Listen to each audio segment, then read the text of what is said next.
one of the concepts that bridge the systems level optimization. And many people think of it as mechanic, right? I keep saying no, it's the strategy, culture, people, operations, it's all of them. And there's an element, there's this wisdom to discern what to transform, what to keep, even in strategy, like actually in, and that what you just said, right? So authenticity, there's a wisdom on who am I, but what's helpful. There's a then ethics and morality come in, and I will just get geeky for 30 seconds. Bear with me, and how we have No, no, different I like ethical this. I like this. for Get everyone. Yeah. So geeky. so for people, yeah. And when you look at the foundations of ethics and business ethics, right? We have those that are utilitarians that want to maximize utility, and they get caught between their personal utility or the collective utility, and the consequence. They sometimes discard the consequences of utility maximization. Then we have deontology, duties, the Kantian duties. We must, shall, oughta, and that has some pros and cons. And then there's actually a virtue ethics, and as we define them, that there's an evolution of ethics on relational ethics, and in relational ethics, and in how the golden rule evolves in that, which is treat others like you want to be treated. Right? There's a consideration of treat others as they want to be treated, and I think this shift between me and you and the space in between us, and that's where things get a bit sometimes black and white, and there's actually grays, shades of gray that we need to explore and understand. Is it just my way? Is it your way? Whenever we're in the my way, your way turns into my way or the highway, and that's how we polarize and push each other. But there's a midway. How do we search not my way, not your way, the middle way? That's wisdom. And even wiser, a higher plane of awareness is our way.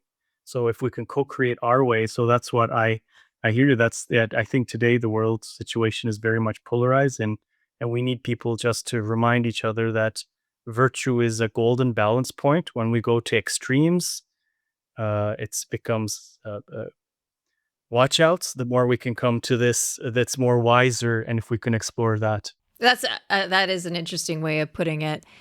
You go to extremes, and that utilitarianism shifts from greater good to greater for me, and you have the cost of all the people who were on the opposite side of the greater good, right?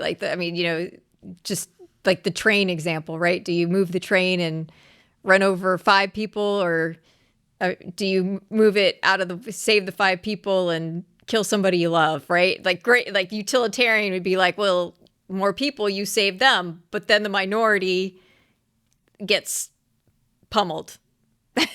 Exactly. I find AI ethics fascinating, by the way, and super watch out, right? I think when I talk about the dystopian, utopian scenario, like clearly the guardrails on AI, it's about ethics and how we train it on morality. Will we be able to teach AI morality? Whose morality, and how? Have we been able to teach humanity enough morality that now we're going to try to teach AI? And I was thinking about that while you said that. You said the golden rule, and I can't tell you how many times, I understand the idea of the golden rule, and I generally like the idea. But where it falls short is it's an assumption that like we all want to be treated the same way, or that we even have a reality to know like treating people with kindness. So the golden rule it's a nice aspiration, but it has some problems in practice. The golden rule has not worked for me when I was buying gifts to my mom. When I started buying gifts to my wife, did it work then as well? And eventually my wife called it out, and he said, you are really bad at choosing gifts. Like, stop choosing gifts, because whatever you get, like, it never lands. Because again, I was starting again my own mindset perspective, right? I thought that's what my mom would want. I thought that's what my wife would want. And I never got to land on target until I got this feedback. And that opened my mind to say, let me ask, and not just hear the voice, hear the words. Let me ask and listen.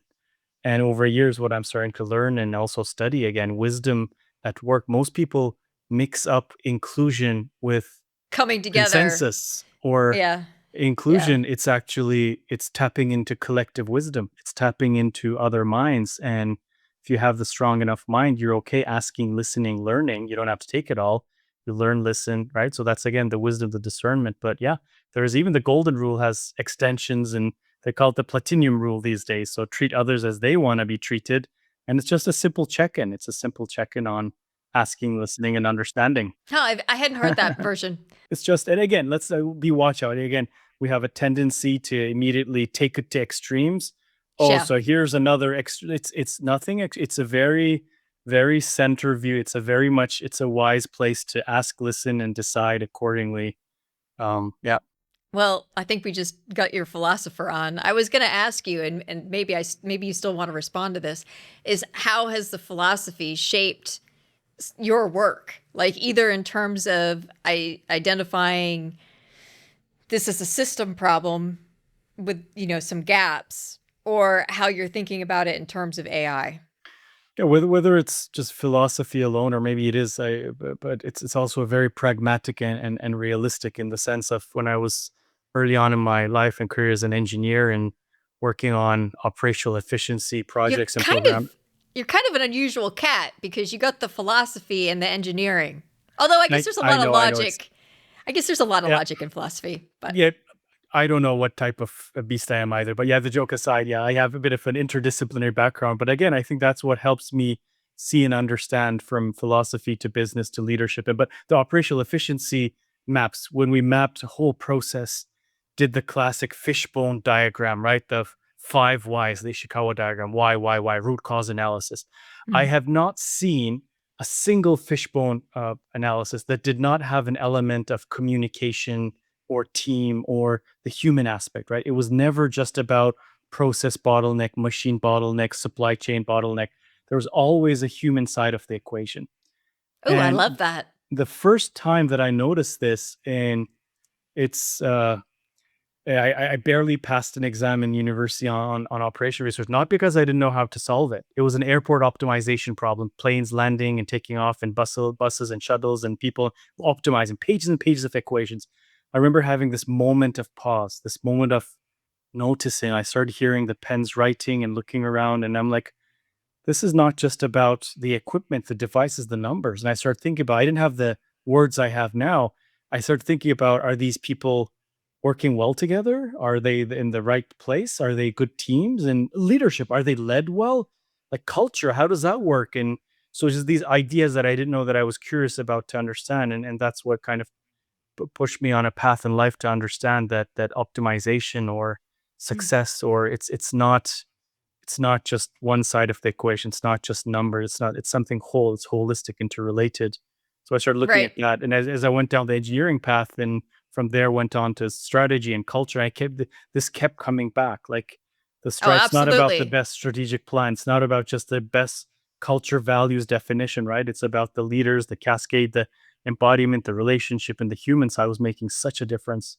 Yeah, this may be very AI of me to say, but when you're talking, I was thinking the human side is largely the inefficient side, right? Like culture is coordination, and so like that's the reason why we want it. It's a strong culture allows us to sort of dance to the music and not step on each other's feet because we can anticipate how other people are going to behave. But when you're sitting there and you're doing the math and you're like, okay, we could churn, you know, this many widgets out with this equipment, like, it's op management, right? Uh, it never comes out in reality because the human side is there's always some degree of inefficiency, whether it's inefficiency in the culture or disconnect between the culture and strategy or just team dynamics, where like you're going to have days where the teams don't work so well together, or you have a key person take off and the new person, a new person doesn't just like plug in and become the old person. They have their own strengths and their own weaknesses, and everybody has to like recalibrate. And it's like all of those things that happen that are very much on the human side that you could argue they're causing the inefficiencies in the system. There are fair points to what you say. It's also a slippery slope, right? So Yeah. removing all humans from the equation create the utopia we need? That's a question mark because there are things of that that then strips away, right? So that's the matrix. That's Neo and what Neo is fighting against. So how do we operate together and optimize? But you're right, we do. But what's the source of that? Just each one of us. Just when I think about a human being with their past, their present, their family lines, their stories, their culture, their religion, how they were raised, the richness and the layers and levels of the self, the facets, right? And then you bring two people together to work or to live And together in that's the same and house. that's complexity. And then you add the third, and then now the complexity is skyrocketing. Exactly. So you get Yeah. like 10 people, 20 people, 100,000. It's a miracle how we ever get things done in organizations or I know. governments or it's right. So, It's amazing that we ever had a society, a civilization, right? Because, uh, in so many regards, there's just, I mean, like I've only had one complexity class. It was a fantastic class. I had a wonderful professor, but like he's like, yeah, you can map out an organization on paper, but that's that's just the thought. The reality is, it's because of complexity, it's changing every day. yeah, exactly. And like this reminds me of the network studies. I mean, not the IT network, the human network studies in the I workplace. do those, Right. right? You do those one. I fascinated. I don't like, I've never done one. I've read it in several books. I'm fascinated by the fact and read some of the studies. And HBR had one in the last year where they showed on classic org chart and where you would assume like power is. And then you Right. do the network. Work, You and it's notice this totally. like bottom level few Mhm. employees that have a huge bubble of Yeah. relationship and positive energy flow Yeah, between. And I totally do that in organizations. Yeah, I look you at do? that. That's great. We Yeah. should collaborate on that sometime. Maybe Uh, some of my clients would benefit. yes, for sure. For sure. I'd be happy to. Yeah, no, it's so interesting. And and just from like the communication standpoint, when that happens, like if you know where the hubs are, then you can actually, as an organization, be more powerful in your communication. You can Exactly. you can also be more powerful in figuring out the problems of your organization because they pick up a lot of material too. Exactly. This is like the way many organizations do the big data analysis and seek to understand key drivers of their KPIs and which KPI. I'm like, you got to look at the culture, the people side, and you're going to find the right key driver people there that are actually have the biggest impact on the organization. So, Let me ask you a few rapid fire questions here. Most overrated leadership advice. that leaders need to solve all problems or need to be all knowing, almighty, Most underrated leadership skill. asking questions, seeking to understand. Ooh, that's a good one. A belief you held 10 years ago that you've changed your mind about. That I can build a high performing team out of any team members I have. Ooh, that's a good one too. A book every manager should read besides your own. Yeah, clearly. But after my own. Yes, they should read yours. They should read mine. And then what else should Yeah. they read? Oh wow, I have, yeah. Gonna go back to probably some of the classics that Okay. affected me, right? So 7 Habits of Highly Effective People, if they Uh, haven't read it. what's one thing CEOs worry about that managers don't appreciate? That even bosses have bosses. And it might be the board, the marketplace, the shareholders that they think that and be mindful that it's very easy to see the CEO as the other, but the moment that you're put in that chair, you would be surprised if you start making similar decisions yourself. You move somebody up and they wind up being exactly like the person before. The system has a huge impact Yeah, on people. yeah. The Uh, forces at play. yeah. What's one thing managers worry about that executives don't appreciate? The real deal of working with human beings, right? It's easy for an executive to just say, get it done. But Managers have th- to actually get the people to get it done. yeah, I like that. You very good answers. I love it. Okay. thank you. Uh closing question. Oh, this is a good one. When people finish reading Leading This with Strategy, what's the one mindset shift you hope they've made? That strategy is not just for executives and boards, that strategy is something everyone at all levels can understand. Strategy is not about understanding models, it's not about memorizing SWOT, PESTEL, and soft blue ocean. It's not the fancy words. You might not know any of those models and still be a strategic human being. You might know all the strategy models. You might be teaching strategy. You might not be a strategic person. So being strategic is something we can learn. There are some human skills and competencies, and some ways that I've researched and found and shared in that book. So